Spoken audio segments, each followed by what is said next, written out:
మెస్సయ్య ప్రియమైన దేవుని బిడ్డలారా, క్రీస్తు నామములో మీ అందరికీ సమాధానం కలుగునుగాక. ఆమేన్.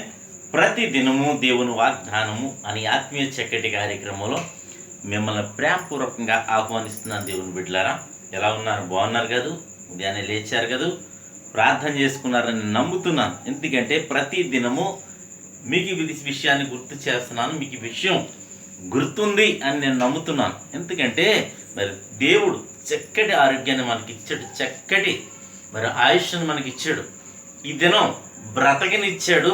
అలాగే మనం చలించడానికి మన కార్యాలన్నీ నిర్వర్తించుకోవడానికి మనకు ఉనికిని అనుగ్రహించాడు. కనుక మనం ఏం చేయాలంటే ఆయనకు కృతజ్ఞతాస్తుతులు చెల్లిస్తూ ఆయన్ని స్తుతిస్తూ, ప్రభువా ఈ దినాన్ని నువ్వు నన్ను చూడడానికి నీ కృపను ఇచ్చిన కృపను బట్టి నీకు వందనాలయ్యా అని ప్రతి ఒక్కరూ మరి దేవునికి తెలియజేసేవారిగా ఉండాలి. ఎందుకు ఈ మాటలు చెప్తున్నానంటే, నీ ఎప్పుడైతే ఆయన కృతజ్ఞతాస్తుతులు చెల్లిస్తూ ఆయన్ని ఘనపరిచావో అప్పుడు ఆయన నిన్ను ఘనపరుస్తాడు. ఎందుకంటే ఆయన వాగ్దానం ఉంది కదా, నన్ను ఘనపరచు వారిని నేను ఘనపరచుదును అని వాగ్దానం ఉంది. కనుక ప్రతి ఒక్కరూ దేవుని ఘనపరచండి, దేవుని మహింపరచండి, దేవుని నామాన్ని గొప్ప చేయండి, ఆయన నామాన్ని ప్రకటించండి ప్రజల్లో. తద్వారా ఆయన కార్యాలను మీరు ప్రకటించినప్పుడు నేను ఇంకానూ అత్యధికంగా దేవుడు దీవిస్తాడు అని తెలియచేస్తూ, ప్రతి దినము దేవుని వాగ్దానం అని ఆత్మీయ చక్కటి కార్యక్రమంలో వాగ్దానాన్ని చదువుతున్నాను. ఇర్మియా గ్రంథము 32వ అధ్యాయము 27వ వచనం. నేను యెహోవాను, సర్వ శరీరులకు దేవుడను, నాకు అసాధ్యమైనది ఏదైనా ఉండునా? దేవునికి స్తోత్రం. దేవుడు నీకు ఇస్తున్న వాగ్దానం ఏమిటంటే, దేవుడు ఈ వాగ్దానాన్ని బట్టి మనకు తెలియచేస్తున్నది ఏమిటంటే, నేను యెహోవాను అంటే నేను ఉన్నవాడను, అనువాడునై ఉన్నాను మరి అని దేవుని వాక్యం సెలవిస్తుంది. ఇంకేమంటున్నాడంటే, నేను సర్వ శరీరులకు దేవుడును. దేవునికి స్తోత్రం. భూమి మీద జంతువులు మొదలుకొని మానవులు సకల జీవులకు ఆయనే దేవుడు గనక దేవుడునని నీకు తెలియచేస్తున్నాడు. ఇంకేమంటాడంటే, నాకు అసాధ్యమైనది ఏదైనా ఉండునా? దేవునికి స్తోత్రం. చక్కటి వాగ్దానం ద్వారా దినము ప్రభు మనతో మాట్లాడుతున్నాడు. ఏమనంటే, నాకు అసాధ్యమైనది ఏమన్నా ఉందా అని వాగ్దానం ద్వారా నీతో మాట్లాడుతున్నాడు. ఎందుకంటే ఒక్కొక్కసారి మన పరిస్థితి ఎలా ఉంటుందంటే, ఈ పరిస్థితి నేను బయటకు రాగలనా? ఈ వ్యాధి నాకు తగ్గుతుందా? ఈ అప్పులనే ఊబులోంచి నేను మరి అప్పులు తీర్చగలనా?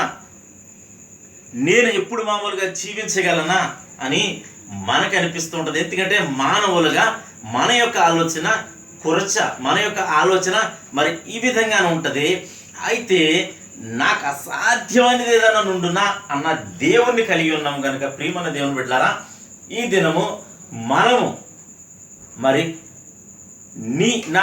మన బలాన్ని బట్టి మన యొక్క పరిస్థితిని చూడొద్దు, కానీ సర్వ శరీరులకు దేవుడు, సర్వశక్తిమంతుడు, సృష్టికర్త. మరి ఆయన బలంతో వీటిని చూసినప్పుడు మనకును అసాధ్యమనేది ఏమీ లేదు. నీ జీవితంలో నీవు లేవనెత్తబోతున్నాడు దేవుడు. కనుక ప్రియమైన దేవుని బిడ్డలారా, అదే దేవుడు నువ్వు కలిగి ఉన్నావు కనుక ప్రతి ఒక్కరూ ఈ వాగ్దానాన్ని బట్టి ధైర్యం తెచ్చుకోండి, ఈ వాగ్దానాన్ని బట్టి బలపరచబడండి. నీ జీవితంలో జరగని కార్యాలు యేసుక్రీస్తు నామములో జరుగుతాయి అని తెలియచేస్తున్నాం. నీ వ్యాధి బాధలు యేసుక్రీస్తు నామములో తొలగించబడతాయి, నీ అప్పులు యేసుక్రీస్తు నామములో తీర్చబడతాయి. కనుక ప్రియమైన దేవుని బిడ్డలారా, ప్రతి సమస్యలకు సమాధానం యేసే అని తెలియచేస్తున్నాను. కనుక ప్రియమైన దేవుని బిడ్డలారా, ప్రతి ఒక్కరూ ధైర్యం తెచ్చుకోండి. వాగ్దానం బట్టి ప్రభు నేను ప్రేమిస్తున్నాడు కనుకనే నేను ఎందుకు పనికిరాని నాతో కూడా నా ద్వారా దేవుడు మీకు ఈ వాగ్దానాన్ని అందించి మిమ్మల్ని బలపరుస్తున్నాడని తెలియచేస్తూ దేవుడి మాటలు దీవించునుగాక. ఆమేన్. ప్రార్థన చేసుకుందాం. వాగ్దానాన్ని ఎత్తిపెట్టి ప్రార్థన చేసుకుందాం. స్తోత్రం తండ్రి, వందనాలు యేసయ్యా. ప్రతి దినము దేవుని వాగ్దానం అని ఆత్మీయ చక్కటి కార్యక్రమంలో మీరిస్తున్న వాగ్దానం బట్టి నీకు వందనాలు. నేను యెహోవాను, సర్వ శరీరులకు దేవుడను, నాకు అసాధ్యమైనది ఏదైనా ఉండునా అని వాగ్దానం చేస్తావు ప్రభువా. ఎంతమంది షేర్ చాట్ ద్వారా, ఫేస్బుక్ ద్వారా, యూట్యూబ్ ద్వారా, రోడ్డు మార్గం వెళ్తుండగా చదువుతున్నారు, వాట్సాప్ ద్వారా. నా తండ్రి, ప్రతి ఒక్కరి జీవితాల వాగ్దానాన్ని నెరవేర్చండి ప్రార్థిస్తున్నాను. ఎందుకంటే ప్రభువా, మానవులుగా లోకం వైపు చూసి మా యొక్క ఆలోచనను బట్టి, మా యొక్క నాయన బలహీనతలను బట్టి ఇది జరగదు అనే స్థితికి మేము వస్తున్నాము తండ్రి. కానీ నీ వాక్యం సెలవిస్తుంది, నాకు అసాధ్యమనేది ఏదైనా నుండునా అని వాగ్దానం చేస్తున్నాం. ఎంతమంది ప్రజలు నా ప్రభువా ఈ ప్రార్థన ద్వారా ఈ వాగ్దానాన్ని ఎత్తిపెట్టి ప్రార్థన చేస్తున్నారో వారందరి జీవితంలో ఆగిపోయినవి ఆటంకములన్నీ యేసు క్రీస్తు నామములో తొలగిపోవునుగా కానీ ప్రార్థిస్తున్నాను తండ్రి. నీకు స్తోత్రాలు. ప్రతి బిడ్డ నీ సన్నిధిలో సాక్షులుగా వాడుకోమని ప్రార్థిస్తున్నాను తండ్రి. నీకు స్తోత్రాలు. ఏ రోగాలు, ఏ వ్యాధులు, ఏ బాధలు బిడ్డలు పట్టి పీడిస్తున్నాయో యేసు క్రీస్తు నామములో తొలగిపోవునుగా కానీ ప్రార్థిస్తున్నాను ప్రభా. నీకు స్తోత్రాలు. ఇంకా నువ్వు నా తండ్రి యవనస్తులు ప్రభా వివాహాలు కానీ వారి వివాహాలు జరగటం లేదు, వారందరికీ చక్కటి సంబంధాలు అనుగ్రహించి చక్కటి వివాహాలు జరుగునుగా కానీ ప్రార్థిస్తున్నాం ప్రభా. గర్భఫలాలు నిలబెట్టి గర్భఫలాలు యేసు క్రీస్తు నామములో తెరవబడునుగా కానీ ప్రార్థిస్తున్నాను. అలాగే ప్రభా ఉద్యోగం నిలబెట్టి ఉద్యోగంలో పర్మనెంట్ యేసు క్రీస్తు నామములో జరుగునుగా కానీ ప్రార్థిస్తున్నాం ప్రభా. అలాగే నా తండ్రి ఏమున్నా ప్రభా సమాధానం నీవే కనుక ప్రతి ఒక్కరిని మీరు దీవించమని, అలాగే ఫీవర్స్, వైరల్ ఫీవర్స్ అని అది ఇది ప్రభా అనేక రకాల సమస్యలతో నన్ను అవమానాలతో నిందల్లో ఎంతమంది కొట్టుమిట్లాడుతారు వారందరి జీవితాలకి విడుదల దయచేయమని ప్రార్థిస్తున్నాను. నీ కాపుదల ఉంచమని ప్రార్థిస్తున్నాను. అలాగే ప్రభా ఈ దినం ముఖ్యంగా మా గ్రామాన్ని, మా రాష్ట్రాన్ని, మా దేశాన్ని కాచి కాపాడమని, సరిహద్దుల్లో నెమ్మదిని దయచేయమని, అలాగే ఇశ్రాయేల్ దేశాన్ని, యెరూషలేమును, అలాగే ప్రభా ఎక్కడెక్కడైతే ప్రభా సమాధానం లేదో ప్రతి చోట సమాధానం దయచేయమని.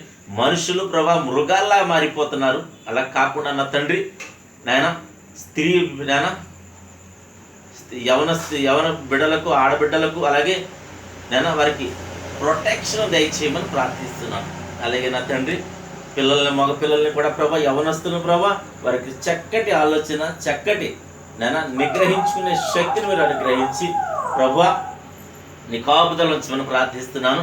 నేను 119వ కీర్తన యవనస్తులు మీ వాక్యము చేత తమ నడవటిని శుద్ధి చేసుకునే కృపను అనుగ్రహించమని ప్రార్థిస్తున్నాం ప్రభా. అలాగే తండ్రి ఈ దినం పెళ్లి రోజులు కానీ పుట్టినరోజులు కానీ జరిపించుకోవాల్సిన ప్రతి బిడ్డకి సమాన క్షేమాన్ని, సమాధానాన్ని సంవత్సరం అంతా ఈ దయకిరీటం ఉంచమని ప్రార్థిస్తున్నాను.